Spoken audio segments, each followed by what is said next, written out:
বিদ্যাসাগর কোথায় জন্মগ্রহণ করেন?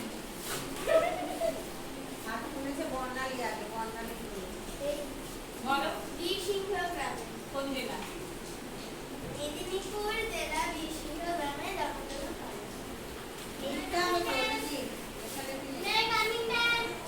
ঈশ্বরচন্দ্র বিদ্যাসাগর কত খ্রিস্টাব্দে জন্মগ্রহণ করেন?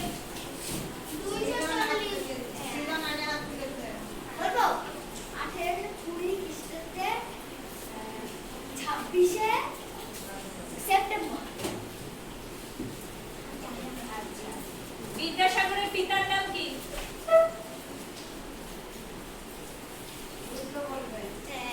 ঠাকুরদাস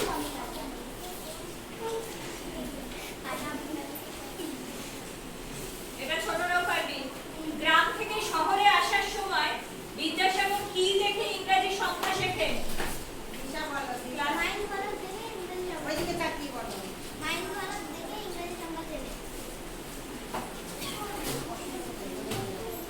ঈশ্বরচন্দ্র কত সালে বিদ্যাসাগর উপাধি লাভ করেন?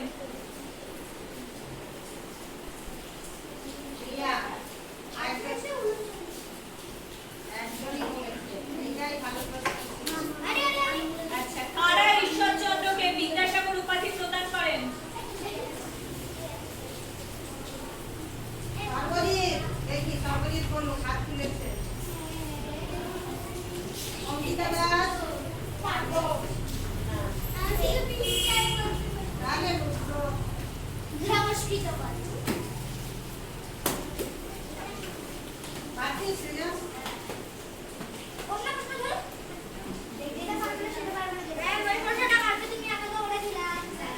আচ্ছা, সংস্কৃত কলেজের অধ্যক্ষ বিদ্যাসাগর যখন অধ্যক্ষ হয়েছিলেন তার আগে পর্যন্ত সংস্কৃত কলেজে শুধুমাত্র কারা ভর্তি হতে পারতেন? ব্রাহ্মণ ও বৈদ্যরা করতে।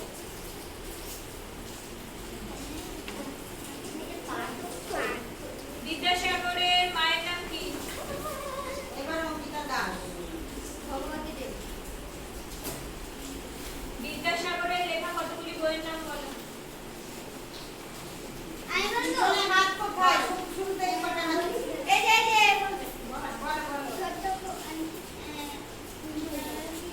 বর্ণ পরিচয় একটা আমার টিচার। বিদ্যাসাগরের মৃত্যু কত সালে হয়?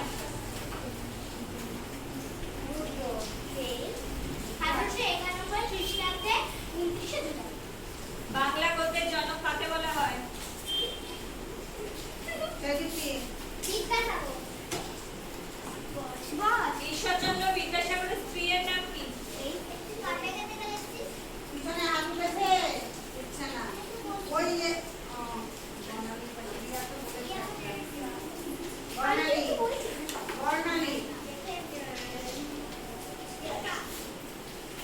বল, বলছিস তুমি বল। চিনাও।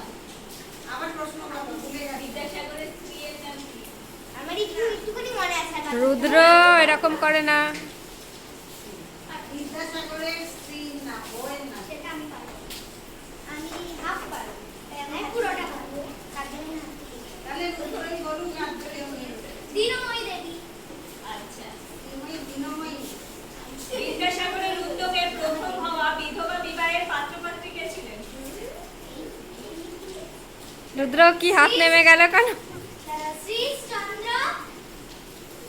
আরেকটা বিদ্যারত্ন, আর হলো কালীমূর্তি। ওটা কি? আচ্ছা, কথামালা কোন কাহিনী অবলম্বনে রচিত হয়? এ হাতটা ভালোভাবে তো, রুদ্রটা কি হচ্ছে? Oh my God!